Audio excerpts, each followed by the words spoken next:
ايه الحلاوه والعظمه اللي حصلت في مصر امبارح دي؟ اكبر تجمع اثري اتعمل على مستوى العالم هو افتتاح المتحف المصري الكبير اللي حصل امبارح بتاريخ 1/11. المكان دوت بيضم 100,000 قطعه اثريه على مستوى العالم، من اعظم الحضارات الموجوده على وجه الكره الارضيه موجود دلوقتي هناك في مكان واحد بس.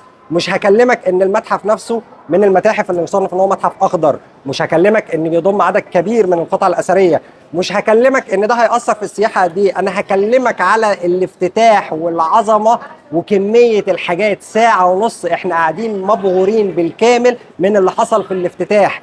انا عايزك تبص كده على جزء من اللي موجود واللي انا شفته امبارح. انا سبت امبارح شغلي وسبت العسل وسبت الدنيا والدين وقعدت اتفرج على الافتتاح.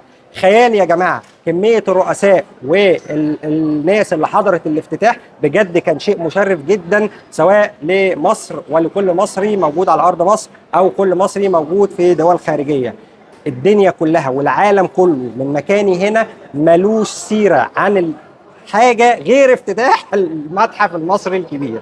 مش هقول اكتر من كده. بجد شكرا لكل القيادات اللي حضرت الافتتاح، شكرا لكل الناس اللي تعبت، والمجهود العظيم، التنسيق، كل شيء كان رائع واكثر من رائع.